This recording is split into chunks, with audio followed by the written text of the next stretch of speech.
TikTok, time to rock. Good evening, good morning, good afternoon to everyone who's watching from all over the world.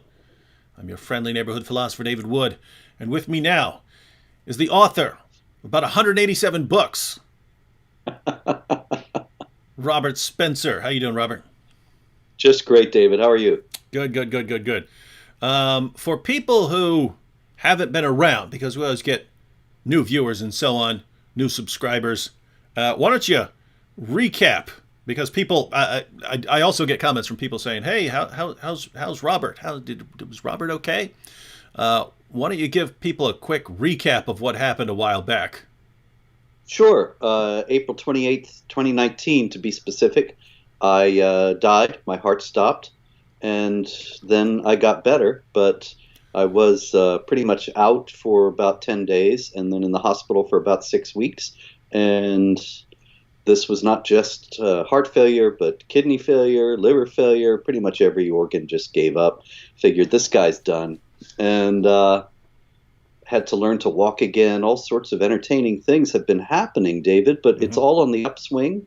And I can tell you that after considerable period, I tell you, you know something, last year around this time, actually, I think it was June, we did a video. It was the first one I had done since I had gotten sick. And I remember speaking to you for about 5 minutes, and then it was 5 after the hour, and my voice was shredded. And I thought, how am I going to make it through another 55 minutes of this? And of course, even that would be a short video for the ones you usually do.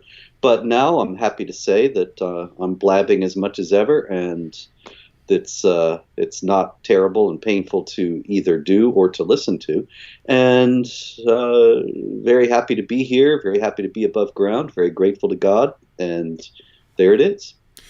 And I heard that you actually had a Muslim doctor helping you out when you were going through some of the health issues. Yes, that's correct. I was actually getting some surgery, and there was a cardiologist who was doing it, and I was awake the whole time. Actually, this is something, I mean, I don't have a whole lot of experience to compare it to, but this is not something I would have expected. I would have thought for this, you know, they open your chest up, you're there, you're going to be out. But all they did was put a curtain up. Wow. So I couldn't look at the gory details. And then they had this nurse, I'm very grateful to her to this day, who engaged me in conversation. And we had a very incisive discussion about jazz music and related issues. And meanwhile, I was hearing the doctor saying that he was in the middle of the Ramadan fast, because this was in, I guess it was in May last year, May 2019, and Ramadan was in full swing. And so this was about 3:30 in the afternoon, and I thought, oh dear, this poor fellow, he hasn't had anything to eat or drink since before dawn, and now he's got my chest open. So I was very grateful to him when everything went okay. I think it's a Ramadan exception that even if you're fasting, you can eat Robert Spencer's heart. Well, you know, I believe that's allowed. I think this is the first time that I have publicly discussed this gentleman, and a lot of people would say, oh, but you hate Muslims, you must have hated this doctor, and I think that's ridiculous. You know, this is a canard that's followed us around, a false charge that's followed us around for 20 years and more now, David, that to speak honestly about Islamic doctrine, about Islamic jihad violence, about Sharia oppression of women and others, is to hate Muslims. It's ridiculous, it's false. I love this guy, and I told him, you know, thank you for saving my life after he went through the surgery. But I was just so glad that he had enough, what would one say, equipoise, prepossession. He was together enough to be strong, hale, hearty, able to concentrate even after a day's worth of no food or drink. And so more power to him. Yeah, and I mean, we're not in the Bronx anymore, but of our 5 sons, 2 of them have a medical disability, and their pediatrician was a hijab wearing Muslim woman, and if you're a good pediatrician, I don't care what your religion is, and so it's in fact, if you run into that doctor, you can tell him he's got a golden ticket. If I'm about to blast Muhammad one day, and that one doctor wants to call and say, David, just let this one go. Let this one go. I'll let it go. I'll give him a golden ticket where he gets a he gets a blessing. Else though, David. Now that this is out in public and people know this, I would expect that there are numerous Islamic jihadis, Islamic supremacists, Islamic apologists of the type we were discussing last night who are absolutely appalled and enraged that their co-religionist, this physician, did not do me in when he had the chance. Mm-hmm. And, so much for them. He valued the Hippocratic Oath, and, I'm glad of it. Yeah, that is good. And, everyone, so to criticize an ideology is not to hate a person, which is weird because, I went through philosophy graduate school. All you do in philosophy is attack everyone else's position. At the end of the day, that's all you do. And the goal is to sift out weakness. Find weaknesses in person's position. So you sit there for days or weeks working on your paper, get your brilliant argument down, and then you present it in front of everyone, and then everyone just mercilessly attacks it and tells you how stupid it is. And that's what everyone does. It never crosses anyone's mind. Oh, you just attacked my position. It's the end of the world. You're trying to have me killed. You're a David Woodaphobe. You're trying to murder me because you said my position is wrong, and then I need to change my position and get to the truth. Oh my goodness! It's only when we get to certain positions that can't withstand any level of criticism and have to rely on this sort of you're racist because you criticize this and so on. Pure cowardice. This threat of violence, David, is exactly so. Last year, somewhat after our voice shredding video, I spoke at a county Republican meeting up in New England, and there was all sorts of an outcry and people trying to get us canceled and all the usual things you'd expect. And there was a local Muslim family in this rural area of New England who actually said, we fear for our safety because this guy is going to speak. And I thought, well, oh, come on, what a lot of hooey, If you criticize an ideology, people are in danger. If that were followed out consistently, then nobody would be able to criticize anything. Mm-hmm. But of course, it's just a weapon used to try to silence people who speak honestly about Islamic jihad doctrine. Yeah, I think there's a kind of mixture. On the one hand, they know that they can weaponize this. They can say we're in fear of persecution against us, and if you play a victim right now in the West, you get all the sympathy points in the world. But I think there may be some Muslims who take this sincerely, thinking, oh, if people are attacking our position, that's because they want us killed and stuff like that. There may be Muslims who know from their perspective that when you when you criticize someone's position, you're basically calling for them to be killed, because that's how it is in Islam. Yeah. If you say, hey, he left Islam, or hey, he's got a false position, or hey, he's got a false religion, that's a call for either his death or at least his violent subjugation. And so they might come to other parts of the world and not fully absorb that you're free to believe what you want. And you're free to say what you want. They might not absorb that and think, they're criticizing our religion. That means they're all about to kill us or something. And so that's an excellent point. I never thought of that. That's I got to hand it to you, David. You win the internet for tonight. Well, I do have that effect on people. I am an unstoppable fire hose of awesome points. All right, now we actually have a topic that we want to discuss, and but before we do, just wanted a brief continuation from yesterday, because this is what Sam Shamoon and I will be talking about tomorrow. Yesterday, of course, we spent a while talking about Ali Dawa and his claim that yes, apostates will be killed, contrary to Islamic apologists for the past 20 years telling everyone, nope, there's no death penalty for apostasy in Islam. Ali Dawa says, yes, and we're proud of it. We're proud of the death penalty in Islam. Right? And yes, you apostates will be killed once we take over. Ali Dawa quite open about that. Then we had Muhammad Hijab and his meltdown. Muhammad Hijab trying to start an insult fest with everyone when he's the most sensitive person in the entire world. And it took me all of 6 seconds to trigger him for the next 6 months. And we're just trying to make the point that this is it's not a good look for you, hijab. Not a good look. Not a good look for you to be starting an insult battle. But so anyway, we had fun last night. We had fun. And let's go ahead and check out hijab's Twitter page today. So we have Muhammad Hijab, who's comparative religionist, political philosopher, author, and debater, according to his Twitter. But notice... An all-around good guy. Yeah, so he says, why, when you had the chance to destroy me, you wanted to run away? Now behind the screen, you are a big man. I don't know what's in this little video right here, but if he's talking about... I think he might be talking about... Yeah, is that Vocab's thing?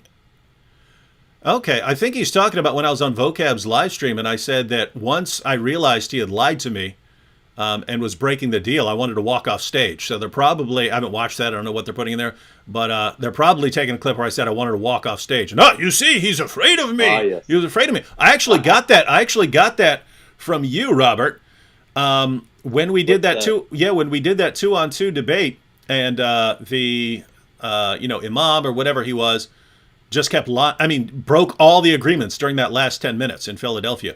Broke every rule they applied to us. He went one by one and broke all of those rules.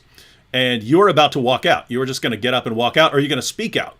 And I just said, no, calm down. We'll get out of here after a second. Stuff. Afterwards, I was thinking, no, we should have got up and walked out. As soon as they broke an agreement, we should have got up and walked out of that place.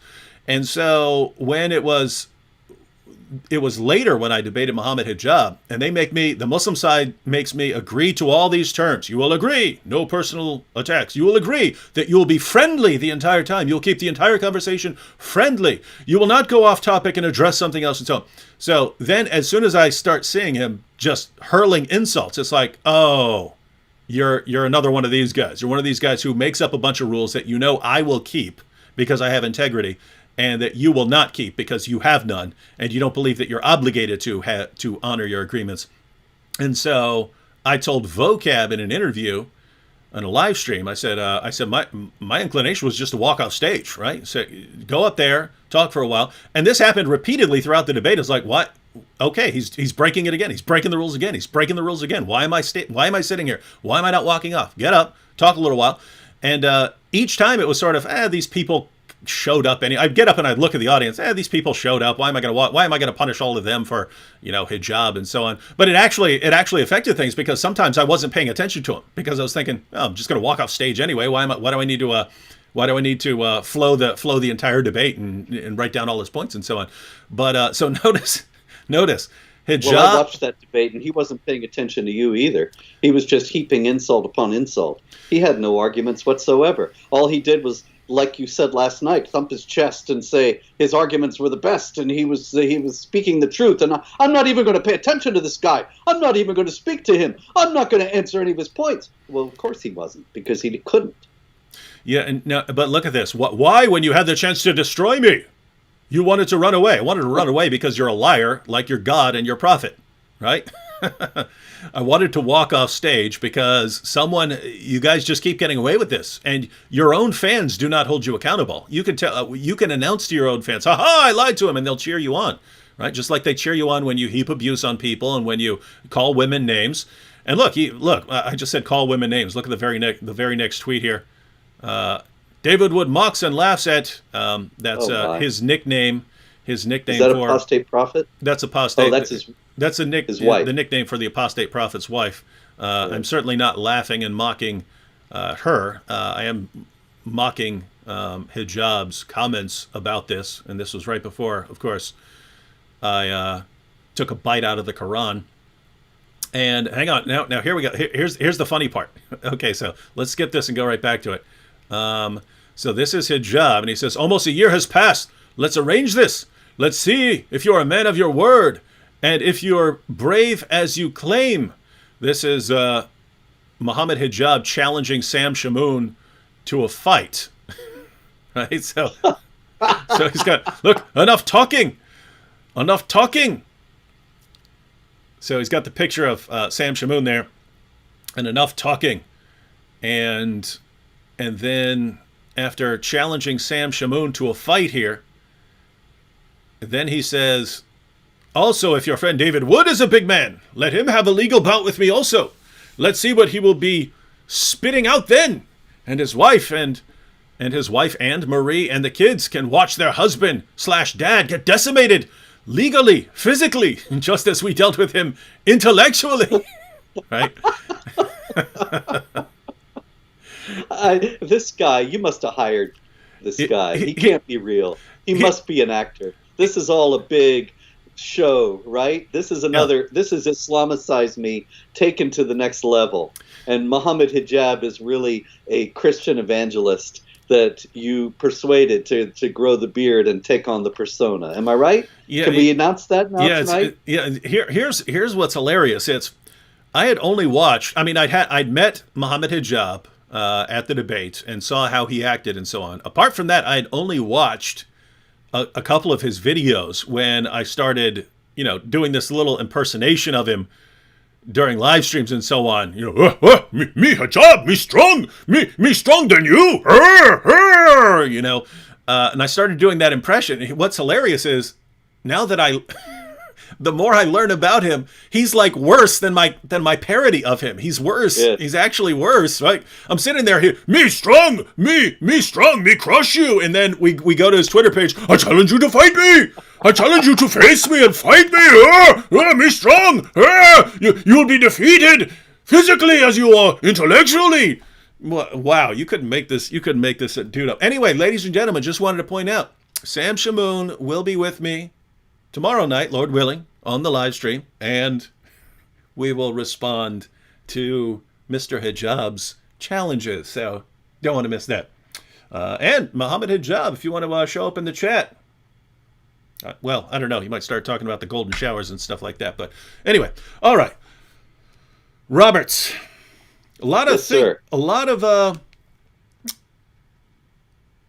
didn't see a lot of news coverage of this our topic for tonight. I am on some mailing lists and so on where I got news about this.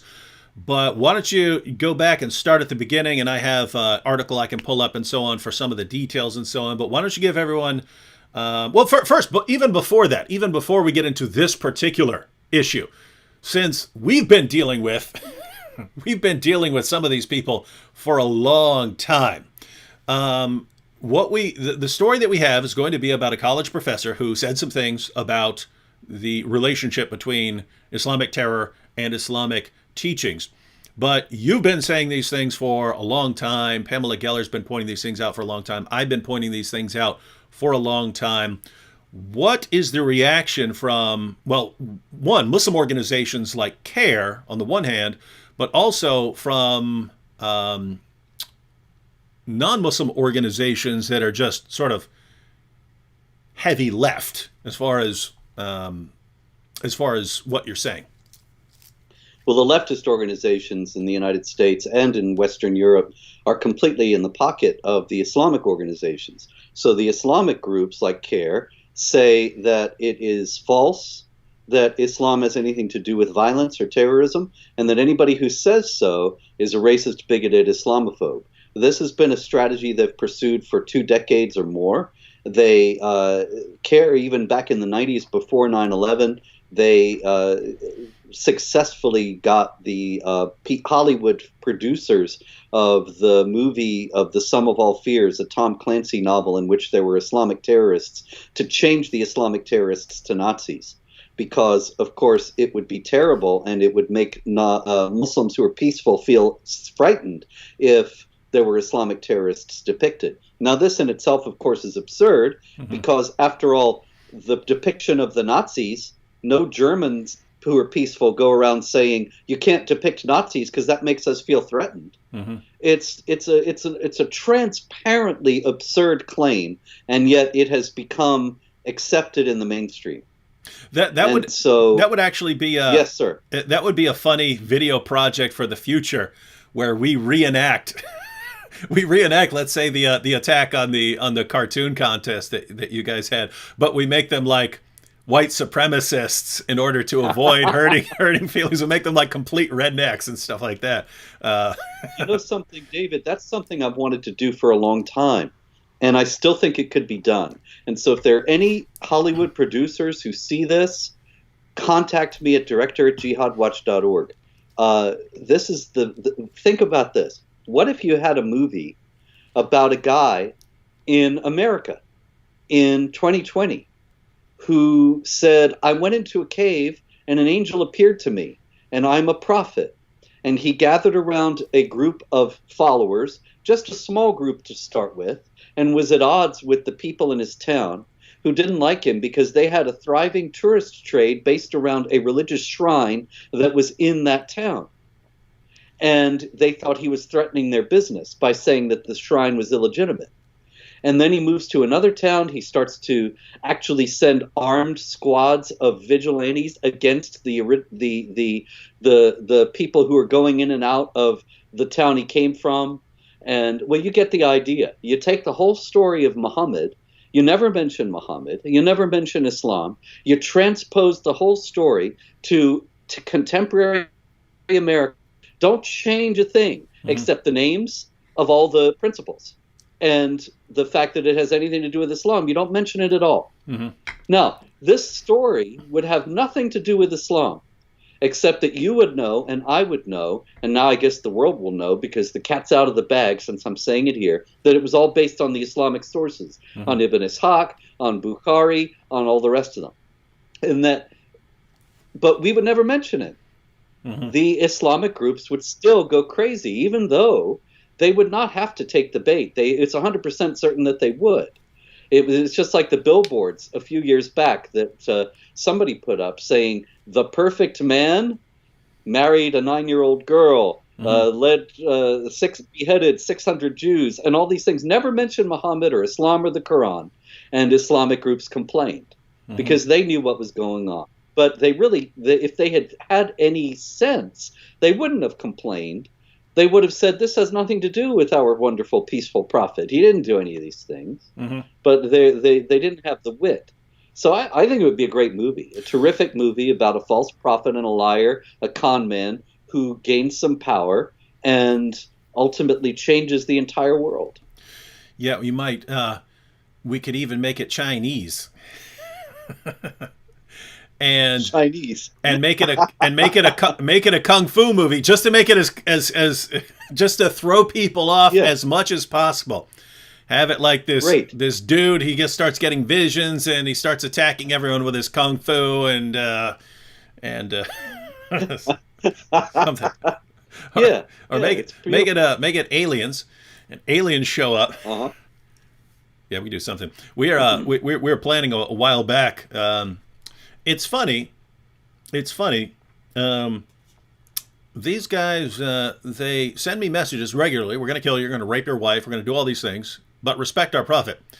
And when things reach a certain threshold, then I'll decide something mean to do. But we want to make I don't know if you were ever into horror movies. I was when I was younger, but there were movies called. Yeah, I'm not anymore, but back then I was. But there are these sort of gore movies called Evil Dead, where there's all these demonic possessions going on and things like that. But we're thinking about renting a cave somewhere and having Muhammad's, when he started getting his revelations in the cave, but have it like an hour and a half horror movie of his interactions with demons in the cave and so on before he comes out and declares that he's a prophet. It's all right there in Bukhari at the very first hadith. There, it's all there. It would make a terrific horror movie. Yep. People don't know. Now, we mentioned you have, of course, groups like CAIR. How stupid have people been in falling for the claims of the Southern Poverty Law Center? Because... Well, that's just an ongoing problem. It's incredible to me, and it's so ludicrous that the only thing I can think, and I don't have any evidence of this, maybe it isn't true, but I do wonder. The Southern Poverty Law Center has an incredible amount of money. David, I gave money to the Southern Poverty Law Center in the 1980s Hmm. when I was a young leftist and I thought they were doing good work. And of course, maybe they were doing good work in those days. They were fighting against racism and so on, or at least they said they were. Hmm. Nowadays, they've run out of racists and they've expanded their targets and they're doing pernicious work, but they have hundreds of millions of dollars. I wonder if that's behind some of the uncritical support that they get from pretty much the entire mainstream media, all the big social media corporations. They just take their word as gospel. They're considered to be infallible in matters of what constitutes a hate group and what doesn't. Nobody ever thinks to question them or wonder if maybe they're making a mistake, maybe they have their own agenda, maybe they're pressing their case, and so on. Yeah. But yeah, people are very stupid to take what they say at face value and not examine it. If you look at the rap sheet on me, it's full of false conclusions, false constructions of things I said, things ripped out of context in a genuine manner. There's nothing to it really at all. One of the things I'm constantly called a white supremacist because people confuse me with Richard Spencer. But a lot of times when I say, no, you got the wrong guy, I'm not a white supremacist, they double down because the Southern Poverty Law Center has an article about how I'm a white nationalist. And their evidence is that there is a book on a reading list that was attached to an article I wrote that they say is a white nationalist book. Now, the fact is, I did not compile that reading list. I didn't see it before publication, and I've never read the book. So it has nothing to do with me at all. Yes. And also, I'm sure it's not a white nationalist book anyway, because anybody's a white nationalist to them. But this is just an indication of how ludicrous this whole thing is. Yeah, I have a comment here from Artemio Ortega. He said, "I support the Southern Poverty Law Center." And yeah, Artemio, you may support the Southern Poverty Law Center because you've seen them after some sort of racist incident coming out and saying, "Well, we're the ones who actually fight this racism." No, as Robert pointed out a couple decades ago, that may have been the case when they were suing the KKK into bankruptcy and so on, when they were trying to do things like that. Now, what they do is they take people who are criticizing any position that they happen to disagree with. So if you are against jihad, right? I mean, at the end of the day, that's what Robert Spencer does, right? He's against jihad. They will lump you together with a bunch of like white supremacists and white nationalists and all these hate groups, and they put you all on the same list. And then that list is used to cancel you wherever you go. So wherever you go, wherever you speak to, it's used to get you taken down. So when Robert was kicked off Patreon, that's what it was, right? It was Visa ordering Patreon to take Robert down because he's a hate monger and he's on the Southern Poverty Law Center's hate list. So take him down. Well, what's he on the Southern Poverty's list for? Well, officially, he's a white nationalist. Why? Because of this. This is connected to this, is connected to this, is connected to this, is connected to this. Really? None of his do any of his comments ever have anything to do with white nationalism? No. But we can establish this connection, which you could do with anyone, right? You could pick anyone you want in the world, right? You could go right now to Barack Obama and make connections to white nationalists if you wanted to, right? Well, he's connected to this, which is connected to that, which is connected to this. Aha! Well, it's also because of what I say about Islam, David. And so they'll get around to you as well, of course, as you know, eventually. Just yesterday, actually, I did an interview with a guy who said he was looking at the Southern Poverty Law Center page on me, and they had all these quotes that I say about Islam. I don't know exactly what quotes they are because I don't go to that page. It's kind of depressing. But he was saying he was reading these and thinking, well, yeah, okay. What's the problem here? Like I'm saying Islam has doctrines of violence, which is what got me banned from Britain, saying that Islam has doctrines of warfare against unbelievers. Well, stop the presses. That's really something that I made up. People have known Islam has doctrines of warfare against unbelievers for 1,400 years, and Muslims themselves say it routinely. Why is Ali Dawah calling for the killing of apostates? Because these are doctrines of violence that are in Islam. But he's not banned from Britain because he's for them. You have to be against them to get banned and to get on the SPLC list. Yeah, I was put on a hate group list once, and I looked, and the evidence that was given was, this is a man who made a video titled "Muhammad was a sex addict," And in that video, which anyone can watch right now, you can go to type in Muhammad was a sex addict. It was, look, here are all these Muslim sources talking about Muhammad having sex with between 9 and 11 women and girls in a single night. And I said, today, if we saw someone going from one woman to the next 9 to 11 times a night, we would say that man's a sex addict. But think about it. The culture is so insane that you could say that about anyone. If you said it about anyone on the entire planet, gosh, this guy has sex with 9 to 11 women and girls in a night. If you said he's a sex addict, everyone say, yeah, that man's got an issue, right? But because it's Muhammad, you're an actual hate group for saying it. So that's it. Yeah, so wild, same thing. wild See, stuff. this is why I think the movie would be great. The movie would show this guy who does all the things that Muhammad does, but we don't say it's Muhammad. Mm-hmm. So everybody should be able to watch this movie and say, wow, this is a terrible person who did evil things. Yep. And no Muslim group should be upset because it's not Muhammad. It's just some guy.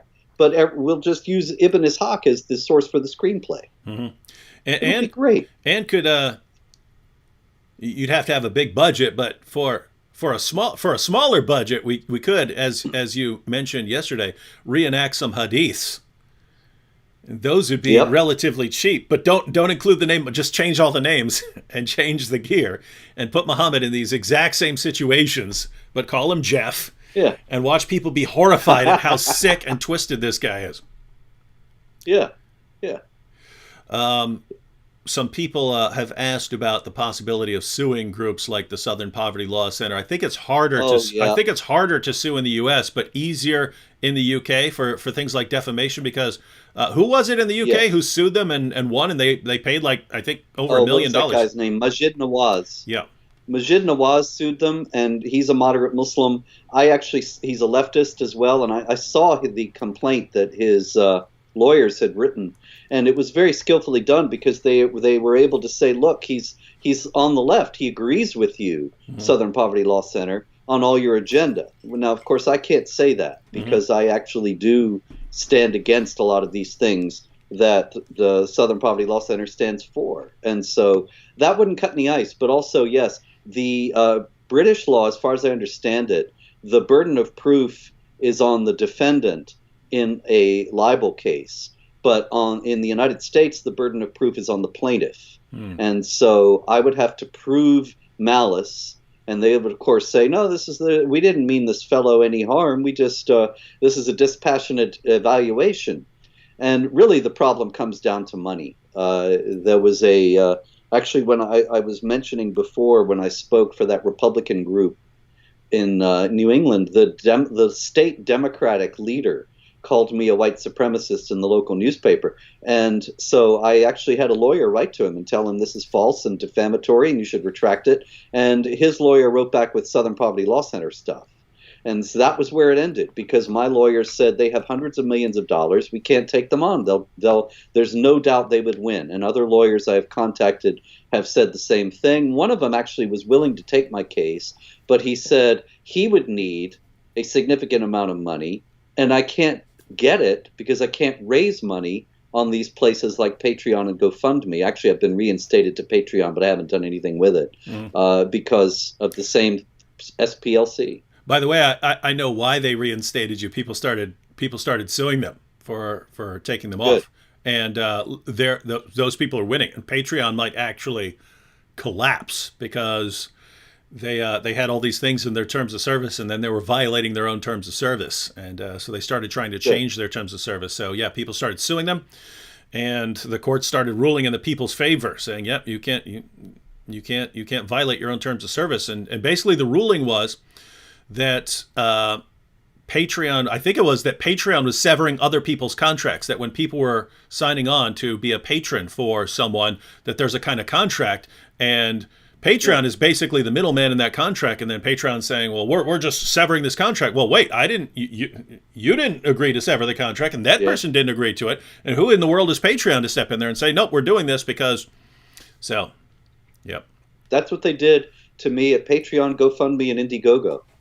At all three of them, I was raising money in GoFundMe and Indiegogo. I was raising money for suing the Southern Poverty Law Center after having been banned from Patreon. But in all three cases, there was a significant amount of support, and it was just unilaterally returned to the donors without any notice or warning or any choice in the matter. Because all of those companies probably get their advice from the Southern Poverty Law Center. So no doubt about it. Yeah. So you start raising money to sue the Southern Poverty Law Center, and then the Southern Poverty Law Center goes to the company and says that he's a hate group and shut him down, and they do it. There you go. And you better shut him down, or we'll label you a hate group. Oh, sure. Gosh, I better. Now, guys, it seems that we do have a topic, but all of this is actually connected, because all of this kind of leads up to the topic, which is why I'm going along these lines of all these sort of earlier experiences, like he got banned from Britain. Well, one of the things I've noticed, right? So there's a question here. He got banned from Britain? Yes. Yeah, I'm banned from Britain. Robert Spencer is not allowed in Great Britain. And it's because he and Pamela Geller wanted to go. That was the funeral of Lee Rigby, right? Yeah, we were going to lay a wreath at the memorial for Lee Rigby. We weren't even going to speak. Yeah, but so you are going now. Keep in mind, if you guys don't remember, two jihadis who were connected to Anjem Choudhury basically beheaded a soldier in the middle of the streets. Was that London, I'm guessing? Yes. Yeah. It was beheaded a soldier named Lee Rigby in the streets of London, and then recorded a video. The guy's sitting there being recorded, standing there with a cleaver full with blood all over it, and explaining how the Quran and so on direct him to do this kind of thing, citing Surah At-Tawbah. He's citing Surah 9, and so, I mean, my goodness, you'd think that this would be a kind of wake-up call that you need to deal with the ideology. Instead, Great Britain declares, hey, what we really need to be worried about here is that people might actually point to the cause of this terrorist attack. And so we need to keep people like Robert Spencer and Pamela Geller as far away from Great Britain as possible. We'll have all the jihadis in the world are welcome here. All the jihadis in the world, you're welcome. You're welcome to go chop people's heads off if you want. But under no circumstances can we have anyone who might want to discuss the actual cause of this attack. Yeah, that was the only reason they gave. I was actually right here in this office, right in this same place, and I saw out my office window the FedEx truck drive up, and he has this whatever you call it, certified letter or something, official letter from the UK Home Office. He said, it's from the UK Home Office. The FedEx guy was impressed. And I opened it up, and it says that you have said, and it quoted me from something, saying that Islam has doctrines mandating warfare against and the subjugation of unbelievers. And we are afraid you're going to say that again if you come to Britain, and therefore you can't come. It didn't say you're a criminal, you have a criminal record, because I don't. It didn't say you call for violence, because I don't. It didn't say anything except that I said something they don't like. That is absolutely true. And notice this is very similar to the issue we're going to be talking about now, with CAIR suing people for saying something, even if what you're saying is entirely true, just not allowed to say it. Like, who was that? Elizabeth Sadish Wolf, who? Sabadich, yeah. Elizabeth Sabadich Wolf. Yeah, she was. Go ahead. Oh yeah, so she was tried and found guilty, and had to tried and found guilty for calling Muhammad a pedophile. And it was at a private conversation, David. Wow. She was giving a private seminar. It was not open to the public, but they had an infiltrator in it who went up to her in private. She didn't even say it to the seminar group, but in private during a break, this infiltrator asked her if she thought that Muhammad was a pedophile, and she was, well, he consummated the marriage with the 9-year-old and so on, which is, of course, in the Islamic sources, and that is what she was convicted of hate speech for. Mm-hmm. Yeah, so, I mean, just think about how all this stuff is connected. Robert Spencer exposes the link between Muhammad commanding his followers to wage terrorist attacks, and people today waging terrorist attacks, and that makes him a hate group. I said, hey, if Muhammad had sex with 9 to 11 women and girls in a single night, we'd call that a sex addict. Hate group. Elizabeth over in Europe, hey, Muhammad had sex with a 9-year-old girl. We call that a pedophile. Guilty.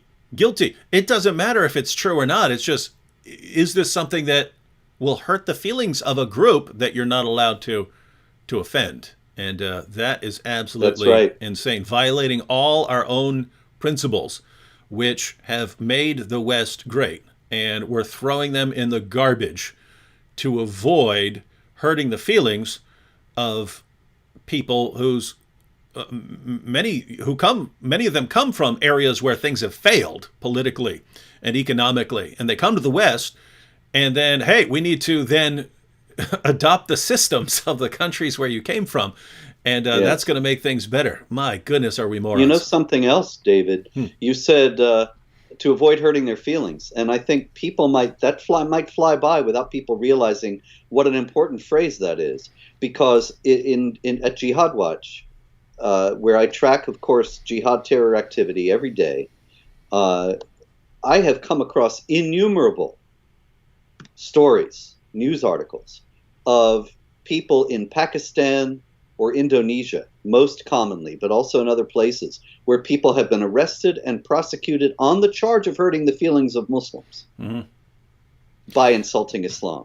And hurting the feelings of Muslims is actually a criminal offense, or effectually a criminal offense in many Sharia states. And there are actually similar rules on platforms like YouTube.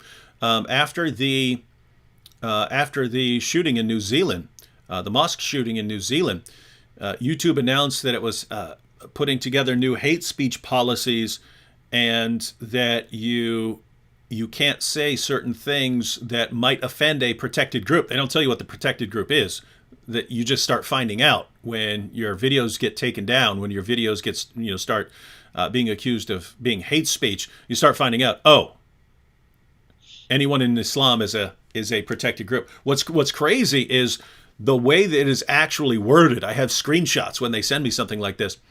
It says this is a video that could offend someone in a protected group. It's like, wait a minute. What could you say that might not offend someone of the 1.6 billion Muslims in the world, right? What could you possibly, unless you're saying Allahu Akbar, Muhammad is a true prophet, and Allah is the only God. Unless you're saying that, anything else you could possibly say might offend Muslims. So how could that possibly be a criterion? And yet it is. It is here on YouTube. They've said they're implementing these things slowly. They're unfolding the implementation of these rules more and more. But that is the rule. You cannot offend someone from a protected group, and Muslims are a protected group. So atheists aren't. That's just a Sharia law. Yeah. Atheists aren't a protected group. Christians aren't. So you can blast away at Christians. You can blast away at atheists.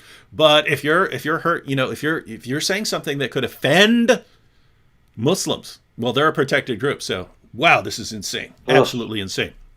That reminds me also of Quran 434, that you can, from women from whom you fear disobedience, you can beat them. Well, is there a woman in the world from whom I might not fear disobedience? So you can beat them all. That opens it up to anybody, without any exception. This is wild, wild stuff. All right, before we check out this topic, just wanted, look at this guy here, Igor Ivanov. I'm a white nationalist. You're a moron. Igor here says he's a white nationalist. Come on, dude. Of all the things you can divide people up on, you're going to do it based on the amount of melanin in your skin. Could be a moron, dude. And I'm saying that, I mean, there is personal interest here. I'm pretty darn white. My wife is half Asian. My brothers are 1/4 Latino. My wife's sister, so two sisters, my wife's sister married, so my wife's sister is half Asian, half white. She married a man who's half white, half black. if you can kind of go down the list to all of my friends. I mean, you've got Vocab. Vocab's Italian, but his adopted kids are Hispanic. John is black. John McRae is black, married to a white woman, right? You can go down the list. Everyone I'm connected to would not be allowed in your white nation. So look, you want a white nation? Go somewhere else. Leave us all alone, and then we don't have to listen to your stupid nonsense anymore. Absolutely. All right, Robert. Wait a minute. Sir. Robert said absolutely. He agreed with the stuff. How are you a white nationalist, Robert? I got the proof. I got the case. Very bad one. The case cracker right now. All right, let's get into this topic now. All right, yes. So we've gotten the background that all this stuff has been going on a long time. You'd think that people would be coming to their senses, and yet you still have groups like CAIR trying to silence. And that's the connecting thread in everything we were just talking about. People trying to silence any sort of criticism against Islam. And it completely goes against everything that we're supposed to stand for in the West, right? If something bothers you, you can say it, but not about Muhammad. So what's going on? Okay, this story comes out of Arizona, and it is a story of a class taught in the World Politics Department by a professor named Nicholas Damask, and he was teaching about terrorism, gave a test that had these 3 questions on it. Number 1, who do terrorists strive to emulate? Oh, wait a minute. Don't you have those in your article? Yeah, they're in the article. Let me pull up the article, and that way, yeah. So this is an article. The first article. Yeah, let me pull that up real quick, and then we can read them along with you. Okay. All right, and scroll down to them. So he was giving a test. All right, I have them on the screen now. Yeah. So this is from Damask's test. And it says, who do terrorists strive to emulate? And of course, the answer is Muhammad. This is obviously manifestly true. The terrorists, Islamic terrorists, that is, and that's what he was specifically teaching about. This was not a general question about terrorists, although taken in isolation, it looks like one.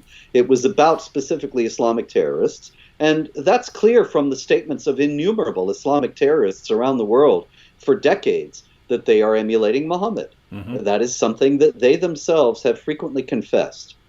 Second, where is terrorism encouraged in Islamic doctrine and law? And the answer that Professor Damask was looking for was the Medina verses. That is, of course, the portion of the Quran where the doctrines of warfare against unbelievers are laid out. And number 3, terrorism is blank in Islam, and that is justified within the context of jihad, which is also manifestly true, and also abetted by statements of Muhammad, including things like, I have been made victorious with terror, and the fact that it's quite clear that he's speaking about physical terror. The clown Asadullah, another Islamic apologist, who he made some videos supposedly refuting my book, The History of Jihad, and he took issue with my quoting Muhammad saying, I've been made victorious through terror, because he said, oh, he just means the fear of God.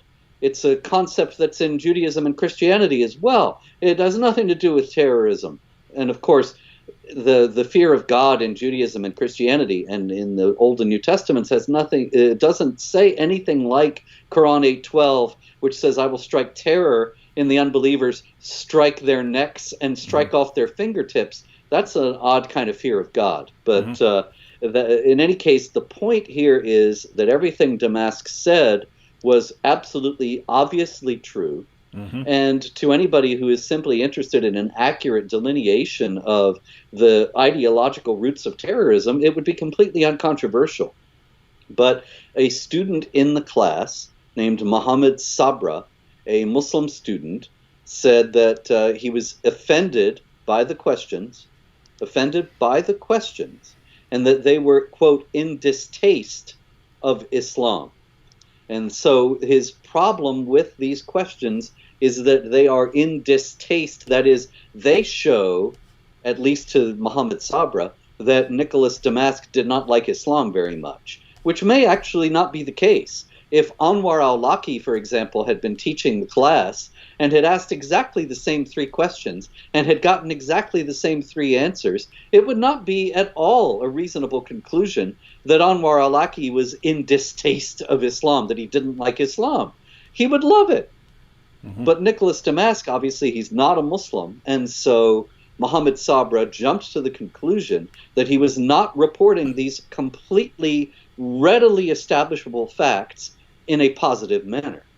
And therefore, he went to the Council on American Islamic Relations, CAIR, and they sued Damask and the Scottsdale Community College for essentially what is a violation of Sharia, of Islamic law, that Islamic law forbids criticism of Islam. Damask had, in their view, criticized Islam, although really what he had done was what we do. He had reported accurately about what Islam teaches, which is not criticizing. And on that basis, they wanted him to be dismissed. They wanted him to be silenced. They wanted an apology from the Scottsdale Community College, and so on. And the story only gets worse from there.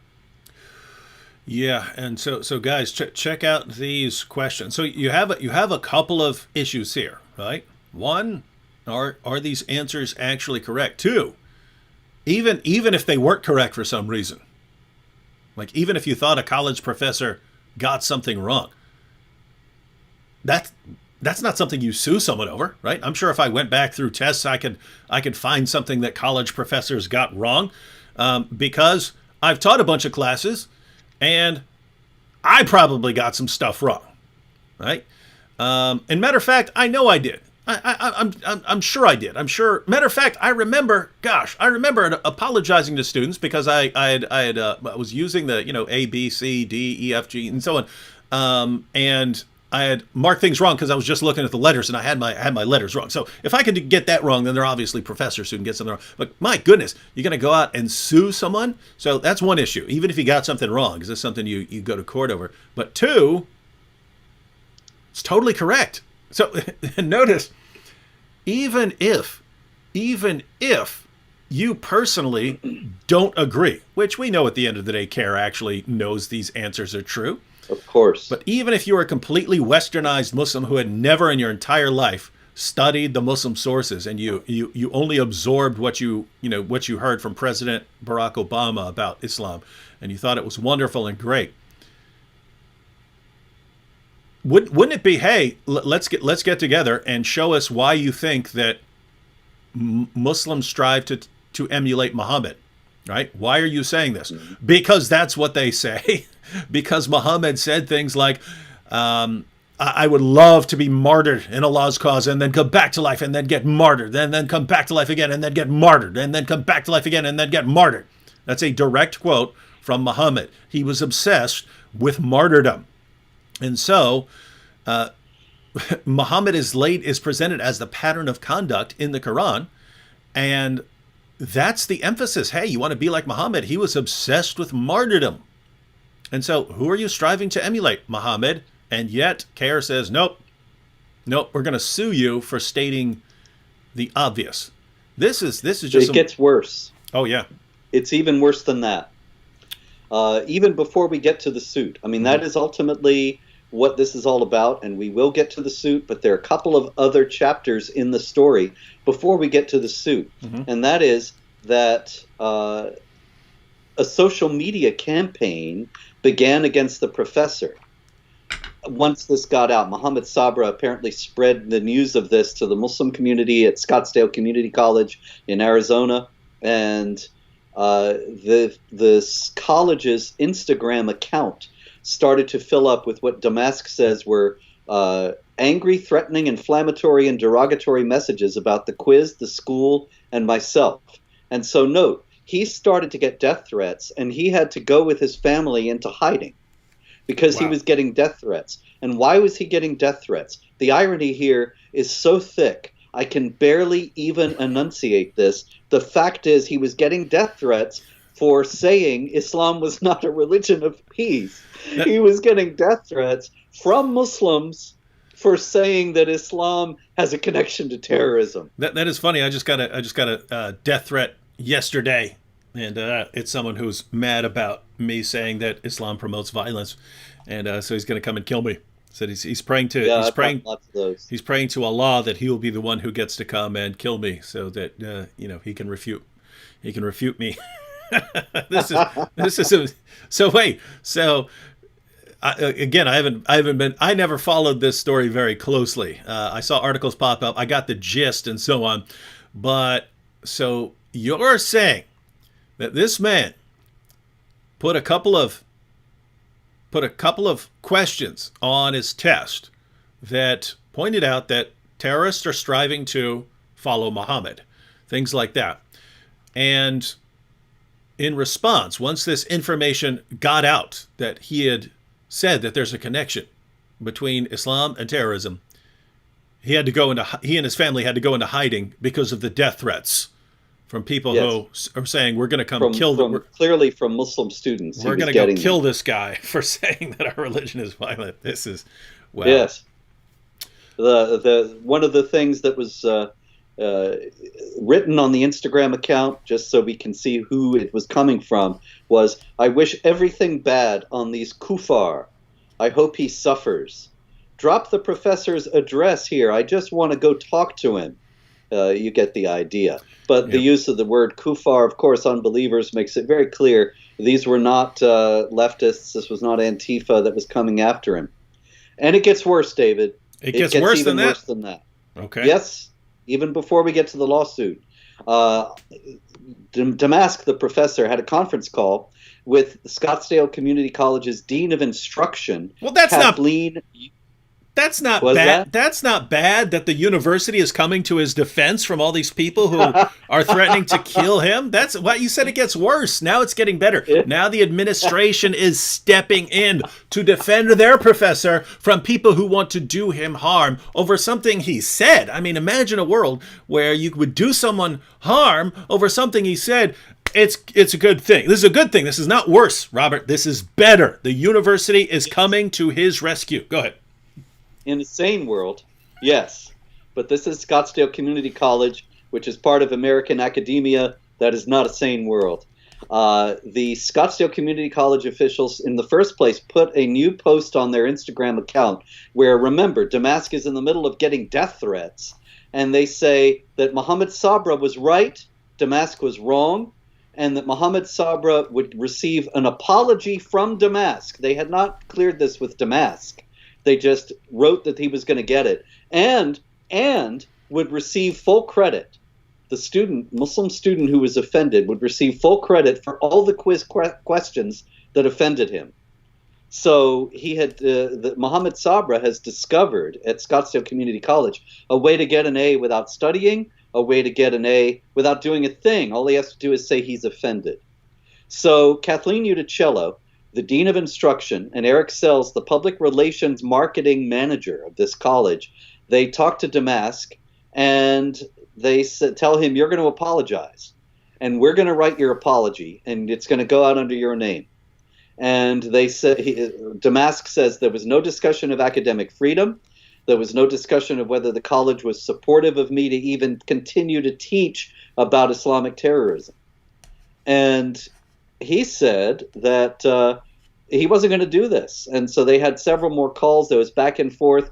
And then he says during one call with Udicello, she stated that my quiz questions were Islamophobic, and that before continuing to have any further class content on Islamic terrorism, I would likely need to meet with an Islamic religious leader to go over the content. Selected by CAIR, I'm sure. Oh, sure. Mm-hmm. And that I would likely need to take a class taught by a Muslim before teaching about Islamic terrorism any further. And so the college completely threw him under the bus. They were ready to force him to apologize.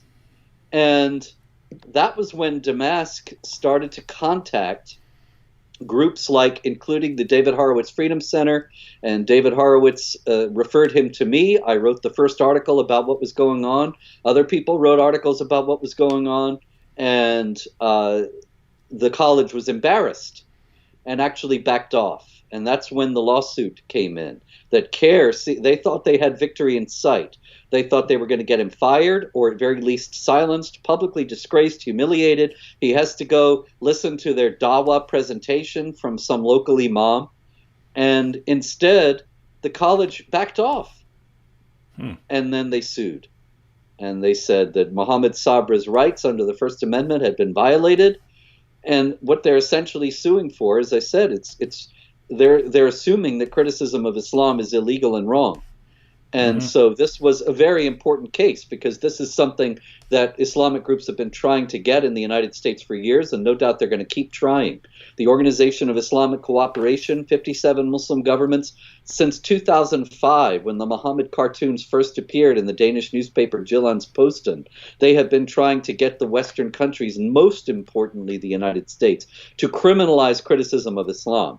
And so this was a very small push in the same direction by CAIR. If they can get Scottsdale Community College to cave, if they can get the court to say, yes, you cannot criticize Islam in a classroom in a community college because it's hate speech, which of course is a completely subjective concept you can twist any which way to silence whoever you want, then they've won a major victory in bringing Sharia blasphemy laws into the United States. So that's what they were trying to do. And that is so absolutely insane, right? I've had lots of professors over the years, and lots of atheist professors, lots of Christian professors. I've had professors who were happy to make fun of atheism at certain points. And I've had atheist professors who were happy to make fun of Christianity or religion in general at certain points. I remember I had a biology professor, taught anatomy and human anatomy and physiology. And he would be explaining stuff and he would go, oh, but this just happened, right? This just happened. This system just developed by the ones that did not having it, dying out and so on. So he would say that he's clearly making fun of people who didn't believe that this is created. I don't think it crossed people's minds. We need to get this guy fired. We need to get this guy fired. Or professors who, are clearly hostile towards Christianity. Suddenly you get to Islam. And even if what you're saying is 100% true, like I'm sure if that professor had a question on his test, how old was Aisha when Muhammad had sex with her? And the correct answer was 9 years old. Well, you just hurt the feelings of a Muslim student who didn't know that, and therefore we have to sue you, and you need to apologize. I think I would have knew that very well, but didn't want everybody else to know it. Yeah, I think if I were him, I would have apologized, but done it like really sarcastic fashion. I apologize for stating a fact that hurts your feelings, and I would never want to hurt your feelings with a fact, especially when your feelings are, I would have gone probably somewhat. Well, I think that Damask was willing to do that, or willing to write something of his own. But the college, remember, was going to write his apology and put it out under his name, and he had to accept it. And they were probably trying to forestall any possibility that he would take the advantage of that opportunity to heap sarcasm on this whole absurd affair. Mm-hmm. Yeah, so, what happened? So the court, they ruled yesterday morning. So this just happened. Morning. This was Sabra versus Maricopa County Community College District. And it was a ruling from Judge Susan M. Brnovich of the U.S. District Court for the District of Arizona. And, of course, this was CAIR's suit, really, not Sabra's. Sabra being just a college student. It was CAIR lawyers who were arguing on his behalf. And Brnovich notes in her ruling that this case tests the limits of the First Amendment's religion clauses. And, man, you can say that again. That is really why this case is so important, because we either have the freedom of religion or we don't. Mm-hmm. But people don't realize, few people seem to understand that a case like this cuts right to the heart of the freedom of religion. It's not really Mohammed Sabra's freedom of religion that was threatened. He could just go away thinking Nicholas Damask was wrong or a lout or a bad guy or who knows what, and never think about him again. And no problem, no harm, no foul. But what he's trying to do is restrict the ability of Nicholas Damask and everyone else to speak honestly about this particular religion. Now, does the freedom of religion include the right to criticize a religion? Or is it only about whether you can take one up or not yourself? And so this is how Brnovich approached the case. And that is all to the good. That's why we have good news ultimately at the end of this. She said, and she set it out very clearly, she says, plaintiffs allege that Damask's instruction unconstitutionally concludes that Islam mandates terrorism. When I read that, I had to laugh. You've read the U.S. Constitution, David, have you not? Yeah. And I've read it. My new book, as a matter of fact, is about the American presidents, and I read the Constitution again because I wanted to. The whole idea of it is evaluating them in light of the Constitution. In any case, I did not find anywhere in the Constitution the provision that it is prohibited to say that Islam mandates terrorism. Yeah, I missed that one too. Yeah, and they allege, the plaintiffs, that Damask is not teaching that only some extremists espouse these beliefs, but rather that literally Islam itself teaches the mandates of terrorism. Now, we've already discussed that's obviously readily established. It's manifestly true. It's not really even a hard or obscure point to find. And the nub of their argument, Brnovich says, is that the only objectively reasonable conclusion of Damask's actions is that his primary message is the disapproval of Islam. And to that I thought, well, yeah, so what? Maybe it was. Even that is not established, though, as we previously discussed. To speak the truth about Islam is not necessarily to disapprove of it. But even if he did disapprove of Islam, you're talking about your professors. I remember I had a professor. I was a very young man, of course, going to college, and I was a young Christian, and there were people who told me, don't take this New Testament course from this particular professor because he will rip your faith into shreds and hand it to you in a paper bag. And I thought, well, that's a very interesting image, but let me at him. I want to see what challenges he has, because I don't want to have a faith that doesn't have any foundation. I might as well just believe that Mickey Mouse is going to bring me candy every Thursday at 2. It doesn't have any basis in reality. And so if that's what this guy is going to do, then I want him to do it in front of me. And I will not hate him for doing so. I will take up his challenge and see if I can deal with it. And I did. And we got to be good friends. I actually was his research assistant when I was getting my master's. But in any case, he disapproved of Christianity. So what? Nobody thought, like you said about the guys who were making fun of atheism, nobody thought, hey, let's take this guy to court. Let's complain about how he hates us. It's ridiculous. And so Brnovich wrote, the religion clauses of the First Amendment provide that Congress shall make no law respecting an establishment of religion or prohibiting the free exercise thereof. And then she says, this includes not only government approval of religion, but its disapproval of or hostility toward religion. And while the Free Exercise Clause, which applies to the states under the 14th Amendment, protects religious observers against unequal treatment and against laws that impose special disabilities on the basis of religious status, that does not mean that curriculum that merely conflicts with a student's religious beliefs violates the Free Exercise Clause. So here's somebody, a judge who actually has sense, who actually understands the First Amendment and its importance, and who ruled against CAIR and against Mohammed Sabra and in favor of Nicholas Damask's right to teach accurately and honestly about Islam. But the last thing, David, that I want to say about this case is that even though they lost, it's not completely a defeat for them and a victory for the forces of the good and the forces of truth, because, of course, they're going to keep pushing. They're going to keep trying to destroy the freedom of speech and bring Sharia blasphemy laws to the West. And also, this has not just been a lawsuit. This has been a campaign of intimidation.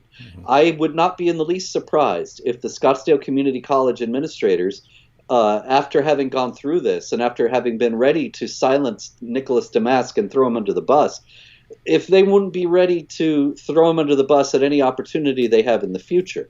And they're certainly going to be very wary about any kind of teaching that offends Islam. And any other college or university that hears about this case is going to be afraid. Don't teach about Islam and terrorism because we're going to get sued too, and who needs that headache? And so even just the fact that it all happened is a victory for the forces of evil. I'm sorry to say that, but we have to be realistic about what we're dealing with. Yeah, this is some messed up stuff. I mean, think about this, ladies and gentlemen. CAIR could actually be a respectable organization. Think about if they had handled this differently. If CAIR had said, we heard from a Muslim student in the class that there are some questions about Islam's connection to terrorism, and the student had his feelings hurt by these things. And we'd like everyone to know that we disagree with the answers on that test, even though, obviously, from behind closed doors, we know he's absolutely correct. But publicly, we disagree with this man's claims. So since we believe, even though we don't really, but since we pretend to believe in freedom of speech and Western values and so on, what we'd like to do is have an open public discussion about these issues and about these claims. And we'd like representatives of different perspectives to come and share their thoughts. And so we invite Robert Spencer and other people who maintain these things to get together with us and have a televised discussion about this with various Muslim representatives, and let's see if we can get to the bottom of this. And even if they were somehow able to make their case that nope, here's why we believe Islam is peaceful, you would at the very least, people would say, oh, I see why these other guys say that Islam is actually connected to terrorism. I get it. I get why these Muslims don't. I get why these guys do. I get why this, and therefore you can't really be going after a college professor from going with the obvious interpretation of these texts.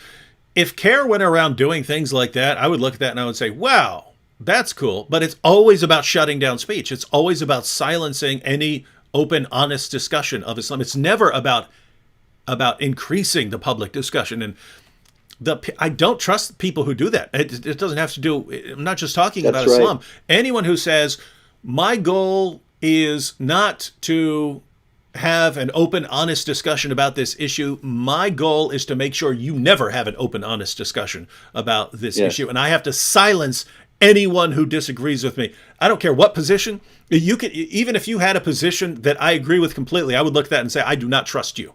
I do not trust you. If you do not believe that your views or your claims can stand up to scrutiny, and you think that the only way your view can get past people is to go around silencing the opposition, I don't trust you. I think you'd think people would catch on to it. Mm-hmm. You'd think that when they say that Damask has to go talk to an imam, and, invariably, so many times when I've spoken around the country, CAIR or some other Muslim group has said, you should cancel this guy and let us bring you a Muslim speaker who will explain it all for you. And I think, okay, well, I'll be glad to have a debate with your Muslim speaker, but they don't want that. They want me silenced, and the Muslim speaker who's going to say a lot of smooth lies, they want him out there, and he's the only one that they want heard. And it's the same thing in this case. And so, it's very suspicious, and you'd think that people would catch on to them. And what mystifies me in an ongoing manner all these years is that these transparent cons seem to work again and again and again. Yeah, and so the other issue is what you brought up towards the end there, when you were saying that this isn't the end here. This keeps going on. And something like this, where it becomes public and it actually ends up being reported on, there are all kinds of, this continues in ways that it doesn't get reported on, right? Groups like CAIR are constantly badgering Twitter and Facebook and YouTube and everyone else saying, guys, you have to shut this down. These platforms are being used to spread Islamophobia. You have to make more rules, cracking down on this hate speech. What's the hate speech? Pointing out anything truthful about Muhammad. That's the hate speech. And so, my goodness, you look at the two different civilizations here, and in Islamic civilization, you are not allowed to criticize Muhammad. You get your head chopped off for speaking about Muhammad. You get blasphemy laws. And then in the West, where we're supposed to know better, they do the exact same thing. They try to get the exact same thing to whatever extent they can, right? So it's not, they understand, hey, we can't get your head chopped off. We're not going to get a rule saying that your head will get chopped off or you'll be hanged for criticizing Muhammad. But the goal of a blasphemy law in a place like Pakistan is to keep people from talking about Muhammad. That's the point. Well, guess what? You can do that here as well. If you can sue people into bankruptcy and you can get them to lose their jobs, you can get them kicked off platforms, you can get them kicked off YouTube. Well, all of these are pretty important incentives to not talk about Muhammad. Or if you can somehow convince massive portions of the population and Hollywood and journalists and politicians, and you can convince all of them that the only possible reason anyone would ever object to Muhammad is just a hatred of brown people. If you can convince people of that, then when someone like Robert Spencer says, "Hey, look at what Islam teaches," well, guess what? Oh, the only possible reason he would be saying that is because of his hatred of brown people. Therefore, we need to shower him with abuse and have him canceled.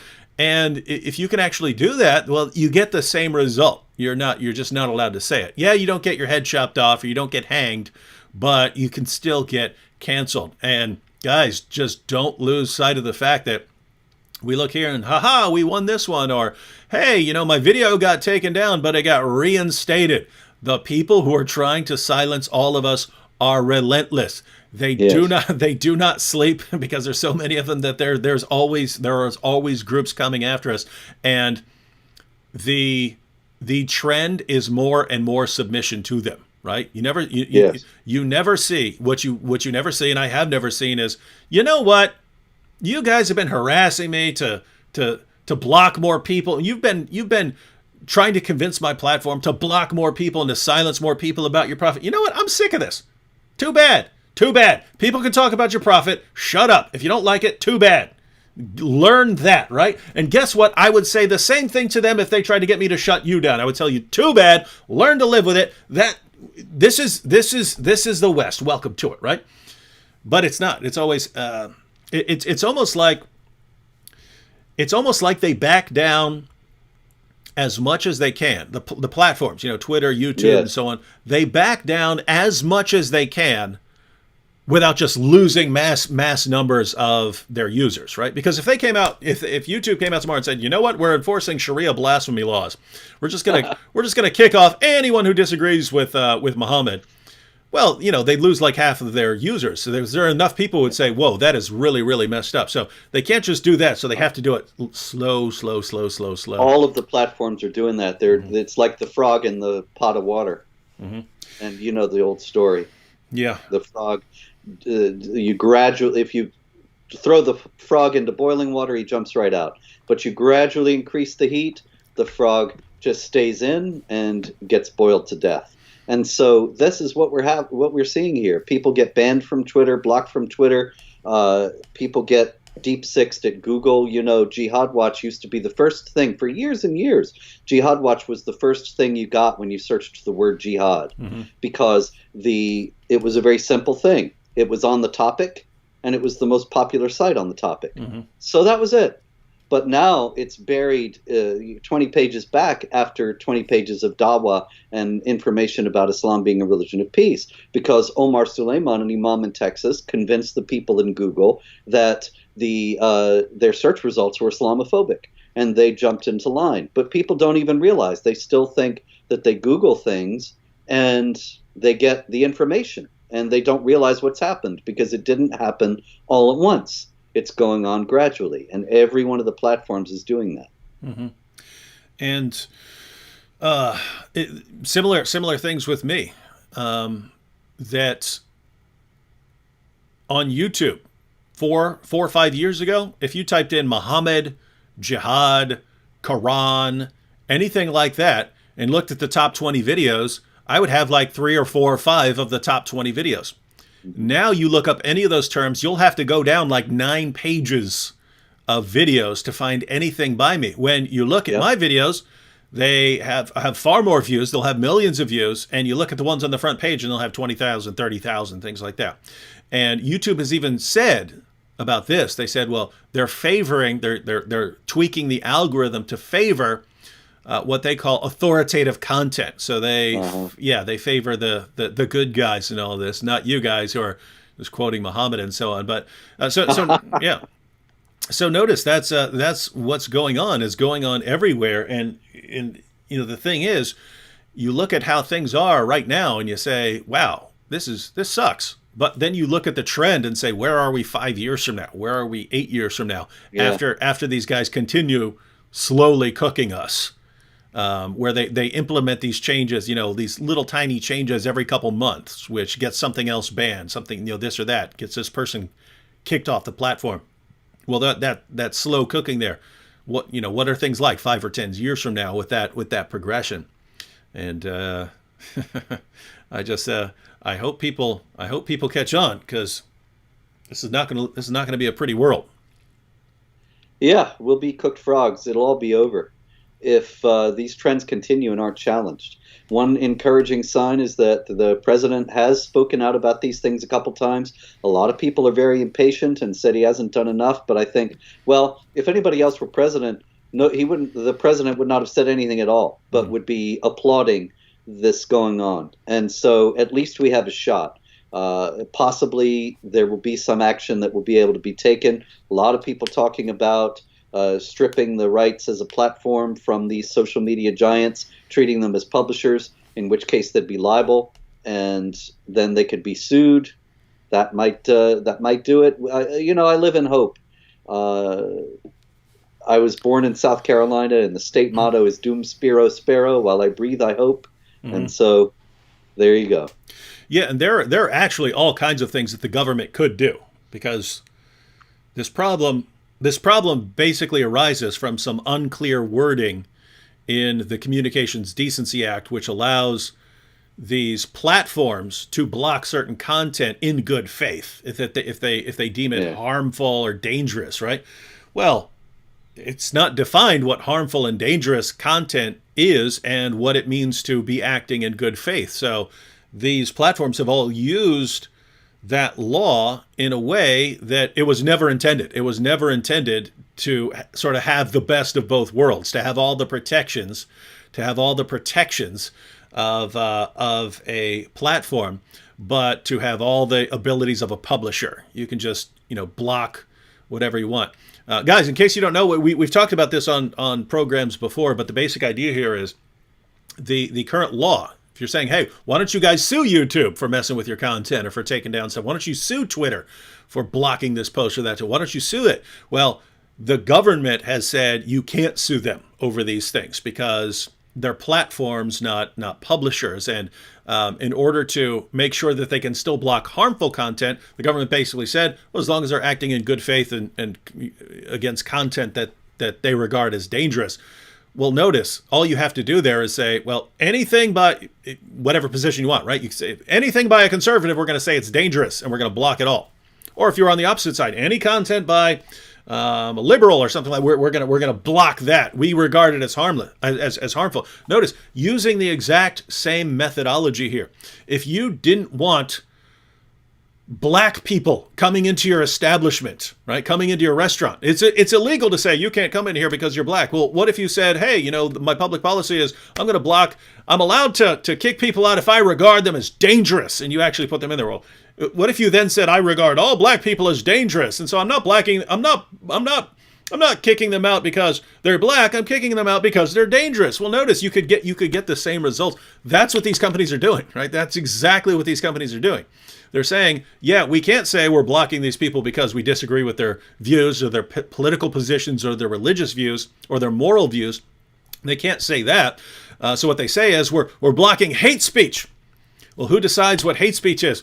This leftist dude who grew up and went to his safe space and learned that anything that disagrees with him or hurts his feelings is hate speech. He gets to decide what hate speech is. The system is insane. The system is insane. It is. So what this could all change just by the government actually stepping in here and say we're going to make it very clear what kinds of content you guys can block. We're going to make it very clear. What the process is for going about this, and I would say they need some sort of better appeal system where it goes to someone outside of that platform if they're clearly doing There's something. There's generally no appeal in any of these things. Amazon years ago kicked me off the Amazon Smile, which is their charity program. You can sign up a 501c3 charity to get a percentage of your purchases, but Jihad Watch is a 501c3 charity, but it's not eligible because Amazon decided they were going to go by the Southern Poverty Law Center as to what was eligible and what wasn't. And there's no appeal. There's no discussion allowed. It's the same thing with these videos. You and I made the video last year, was it, about Tommy Robinson? And it was removed by YouTube. Did you hear anything from them about it? I never heard anything from them about it. It was just removed unilaterally. Twitter bans people unilaterally all the time. There's no discussion, no dissent, no appeal, no recourse. It was when Patreon, GoFundMe, Indiegogo, all of those people, there was no way to have any discussion with anybody about it. They were completely authoritarian about it. Mm-hmm. Yeah, and that's I'm not on Facebook anymore, and I'm not on Twitter anymore because of that. This was after the Christchurch shooting in New Zealand. I posted a video condemning the attack. So I called people who think that they're going to settle this through violence and killing, random Muslims and so on. I called them morons. I believe they are morons and so on. And Twitter said, we're blocking you because you posted video footage of the attack. And I said, what? The video is me talking. I didn't post 1 second of the footage, nor have I ever watched 1 second of the footage. So I don't know how would I post it. And they said, after review, we've concluded that you did indeed post video footage of the attack. It's like, what are you talking about? And so you have to take this down. So to this day, I'm allowed to go on Twitter. But as soon as I go on, it says you have to delete this video. And it's just, no, you're lying. you're just a liar. But there's no appeal. Yeah. There's no discussion. Yeah, you are a person. The person who blocked me. You are a person who doesn't like me, and you know that you can't block anything I just said as actual hate speech because there's nothing in there. I'm condemning an attack, but you're looking for an opportunity to just block me, to just block my content. And you're saying this contains video footage of the terrorist attack. No, it doesn't. Not 1 second. But you can say that. So, and that's the problem that came out in Facebook. I don't know if you saw that. You catch it on Facebook a while back when they had the undercover Project Veritas. Did you catch that? Yeah. I saw that they got Facebook officials to say that they were doing this kind of thing. Is that what you're referring to? Yeah. No, they had basically people on the Facebook trust and safety team. They've got people in there with hidden cameras on them. And these people, I'll block anybody. If I see someone in a MAGA hat, I'm blocking him. And they're just saying things like that. And it's like, these are the arbiters of public discourse, right? And they've got Tabakol Karman on their board, their censorship board. I don't remember what they call it. Maybe it's their trust and safety board. I don't remember. But Facebook she's a Muslim Brotherhood operative. This is not a secret or a conspiracy theory. This is a Muslim Brotherhood activist who they have judging whether people can be blocked or not, or should be blocked or not on Facebook. So it's no surprise that content that is about jihad and speaks honestly about it gets buried. Yep. And so, guys, here's what I find truly amazing, Robert. Yes, sir. This is what I find most amazing of all. Almost everything is pretty one-sided, right? Hollywood basically has one position. The media basically has one position. The education system basically has one position. All of these platforms have one position. They're all pushing in the exact same direction. the fact that people still listen to us and catch on, that's got to say something about the ideas involved. Oh yeah, there's no doubt about that. Because the one drawback that they have is when they win, they lose. They control everything, as you have noted. They've got the educational system, the entertainment industry, the establishment media. It's all theirs. And yet what they say is so transparently false and unconvincing that people still seek out the alternatives and look for the truth elsewhere. And that's why this video is going to get so many views, because people know they can get it here. Yeah, and that's the thing that's still good in spite of the opposition. In spite of all of the opposition, we are still able to speak on our websites, even though there is sabotage, even though they sabotage Robert Spencer in the Google searches, even though YouTube sabotages my stuff, people are still catching on, right? And that's what's amazing. It's a couple of things. One, in searches, I pointed out in searches, I used to have a ton of videos on at the tops of these, various terms that you would search. I used to be, if you searched taquilla, if you said, what is taquilla or something like that, in a Google search, my video would pop up at the top. My video would pop up at the top. No more of that, right? So it's basically you have things that people are searching for, but also my biggest source of videos used to be suggested videos, meaning when you're watching one video, YouTube suggests other stuff you might watch. Now, both searches and suggested videos are a tiny, tiny fraction of the views I actually get. Most of the views that I get are from subscribers who are watching my content. So because YouTube isn't sending it out anymore. So, but here's what's amazing. I'm getting more views than I've ever gotten in the past, in spite of them sabotaging. That's us. great. And so you could just imagine in a world where they weren't sabotaging us and weren't blocking our stuff and weren't, sandbagging your articles so that they appear much, much lower, and actually let people decide what they want to read and what they want to watch. Be a landslide. Oh, no doubt about that. Yeah. But, they do it to everybody.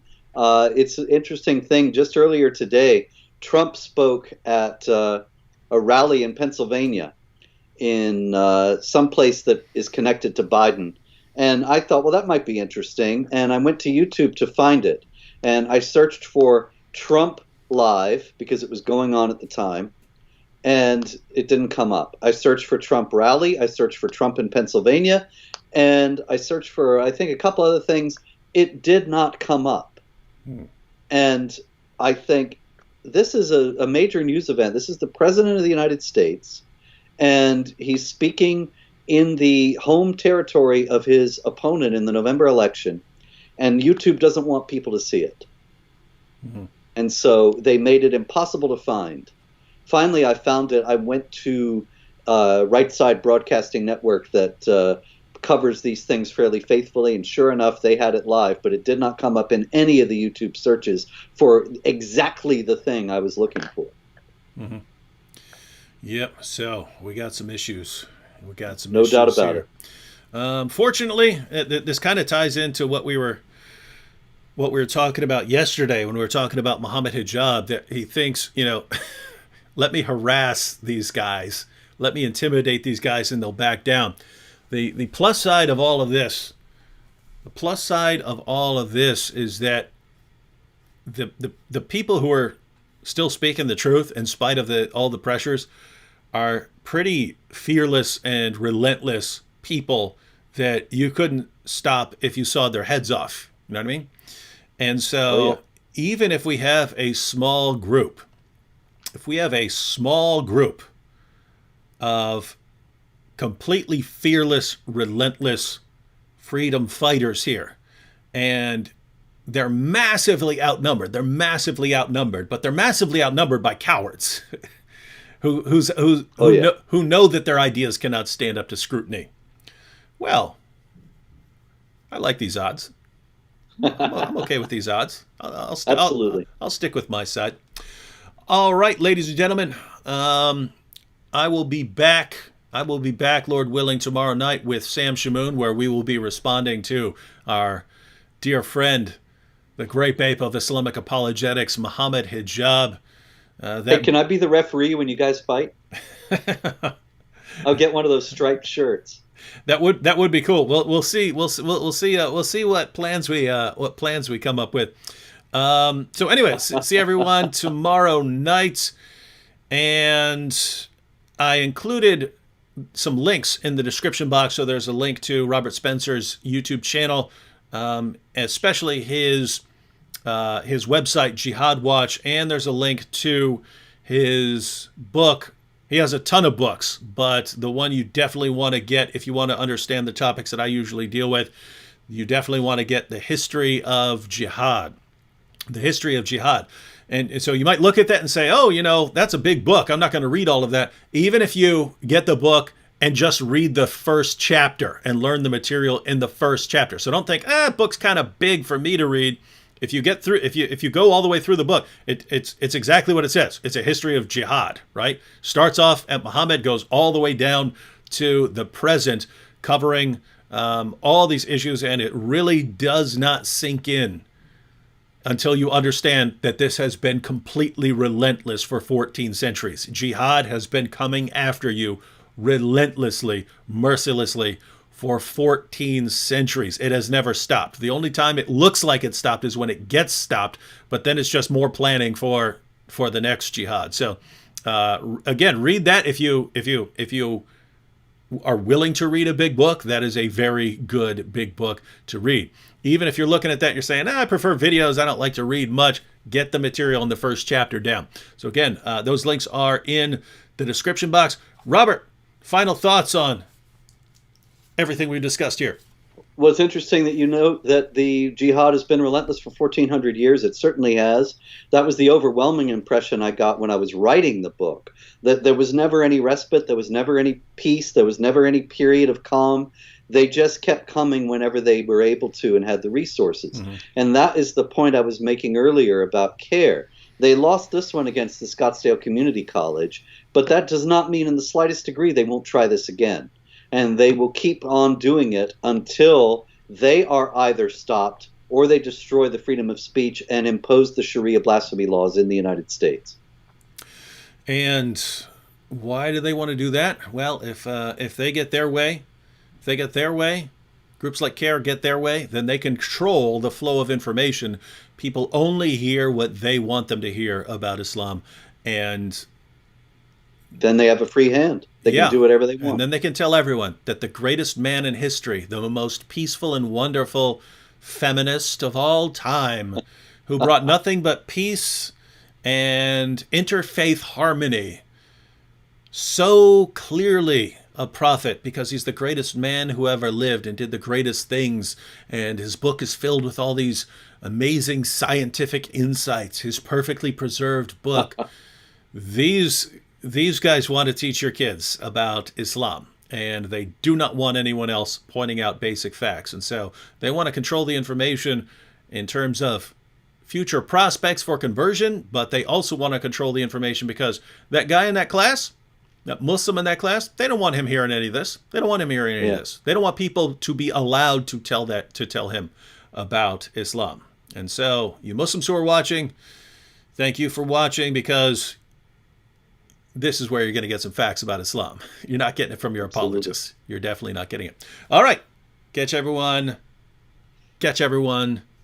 tomorrow. Should have a video. I just posted a video before we started. Should have another video out in the morning and then live again tomorrow night. Again, check out the links to Robert's sites.